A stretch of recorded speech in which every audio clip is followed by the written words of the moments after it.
अस्सलाम वालेकुम and hello everyone. Welcome back to our channel. एक नया दिन और नई उम्मीद के साथ आइए व्लॉग स्टार्ट करते हैं। कुछ ख़ास रहा ये जुम्मा। ख़ास तो हमेशा होता है जुम्मा, लेकिन ये मेरे लिए हमेशा याद रहने वाला है, क्योंकि हमारे साथ कुछ भी हो रहा है हमें पता नहीं होता है कि क्या होने वाला है और हम इसका सामना कैसे कर पाएंगे। खैर, यहाँ पे मैं गई थी फूड कार्ट देखने के लिए। आंटी से जो बात हुई थी उस दिन, तो उन्होंने कहा कि मैं उनको सब बताई थी। फिर वो बोलने लगी कि आप एक बार जाकर देख लो, मेरे पास एक गाड़ी है, अगर आपको सही लगे तो आप फिर बताना।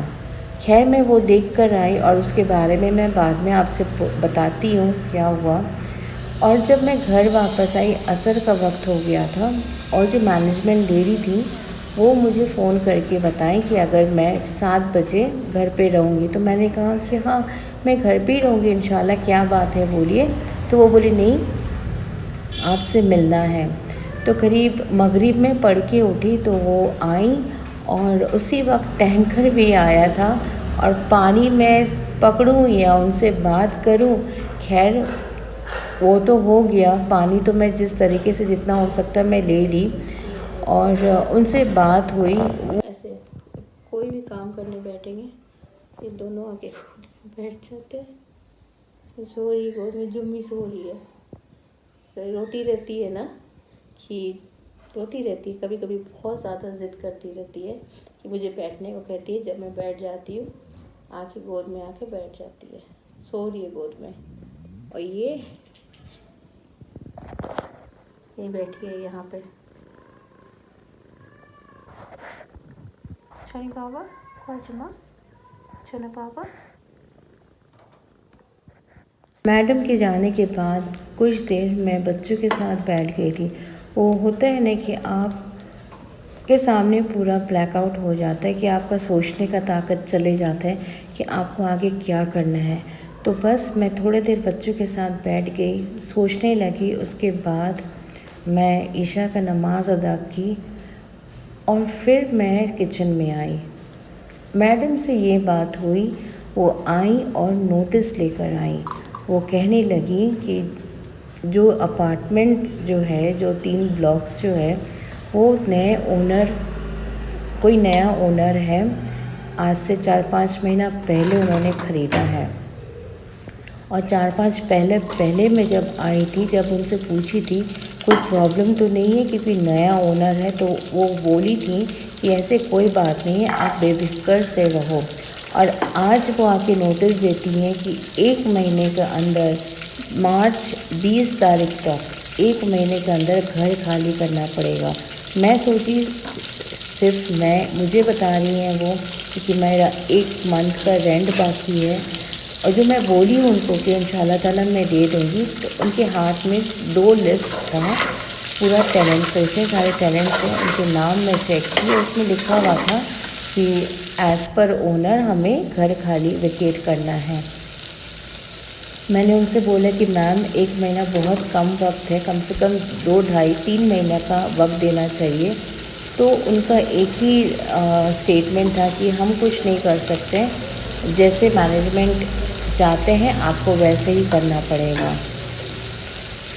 वही मैं बता रही थी कि मैं जब गाड़ी लेने गई, मतलब फूड कार्ट में देखने गई, तो मुझे थोड़ा सा सुकून मिला, एक राहत का सांस मिला कि चलो कुछ तो हम शुरू कर सकते हैं इंशाल्लाह ताला। बिस्मिल्लाह करते हैं, देखते हैं कैसे चलता है। जो और मेरे घर के बाजू ही में मुझे मिल गया था, लेकिन अभी घर ही नहीं है, घर ही नहीं है। अब मैं काम देखूं या फिर घर देखूं, घर ढूंढने निकलूं। कल भी निकली, आज भी निकली थी देखने के लिए कि कहीं पे मैं जैसे रेंट के लिए जाती हूँ ना शॉप देखने के लिए, तो मैं घर का भी वैसे देखती हूँ कि मतलब नज़दीक होना चाहिए, ज़्यादा दूर नहीं होना चाहिए। लेकिन अभी मुझे इतना ज़्यादा मेरे को टेंशन हो रहा है कि घर चले जा रहा है। अब मैं गाड़ी देख ली, अब मैं जगह के लिए बोल दी हूँ, अब आगे क्या। अब घर के लिए निकलना पड़ेगा, 1 महीने के अंदर घर दिखना पड़ेगा। रमज़ान भी आगे आ रहा है और 20 तारीख तक घर खाली करना पड़ेगा। एक एक बार ऐसे एहसास होता है ना कि जो रेंट पे रहते हैं ना, तो उनके क्या परेशानी होते हैं शिफ्टिंग करना यहाँ से वहाँ, और पैसे का खर्च, और फिर मेरे बच्चे जो है ना उनको सेट होने भी वक्त लगता है, क्योंकि मैं जहाँ पे भी जाती हूँ करीब करीब हफ्ता 10 दिन कभी महीना लग जाता है। उनको डर रहता है कि वो कहाँ पे आ गए, फिर जाके आहिस्ता आहिस्ता वो नॉर्मल होते हैं। ये ना मुझे एक एहसास है कि 2021 से, मतलब जब से मेरी किशमिश को ले गई उठाकर, और किशमिश, गोलू, मुइज़ा, मेरे तीनों बच्चों को सब जब से उठा के ले गई ना, तब से मेरे ऊपर बहुत ज़्यादा परेशानियाँ, बहुत ज़्यादा तकलीफ़ें आने लगी हैं। मैं इतना ज़्यादा घर चेंज की हूँ, मतलब जहाँ पे भी जाती हूँ। एक तो मेरा जॉब चले गया 2022 में कुछ भी अचानक से, फिर उसके बाद मेरा हेल्थ इश्यू हो गया, और उसके बाद मैं शिफ्टिंग करने लगी। जहाँ पे मैं शिफ्ट करती हूँ, कोशिश करती हूँ वहाँ पे सेट होने के लिए, थोड़ा सा सेट होने का सोचती हूँ कि और एक मतलब मुश्किल आ जाते हैं सामने। देखते हैं आगे क्या होता है, लेकिन बस यही अल्लाह से दुआ है कि अल्लाह हर किसी को अपना घर अता करे। आमीन सुमा आमीन। क्योंकि जो रेंट में रहते हैं ना उनके लिए, और वो जो बाहर अपने अपने शहर छोड़ के दूसरे शहर में रहते हैं लोग, वहाँ पे हर एक जगह के लोग अपने अपने तरीके के होते हैं। मतलब यहाँ पे इतना ज़्यादा बेंगलोर में ये आईटी हब है, इतना महंगा कर दिया है कोविड के बाद। घर इतना महंगा कर दिया कि आपको खड़े होने के लिए भी जगह मांगता है, पैसा मांगता है इन लोग। जो 1 BHK, मैं जब आई थी, ज़्यादा साल नहीं हुआ है, जब मैं आई थी 1 BHK 7,000 8,000 में हो रहा था, और अभी वही 1 BHK 14-15 हज़ार में निकल रहा है। मतलब बाहर वाले आ तो गए काम करने यहाँ पे, लेकिन यहाँ के लोग बाहर वाले के लिए बहुत ज़्यादा मुश्किलें खड़ा कर दिए और इतना महंगा कर दिए।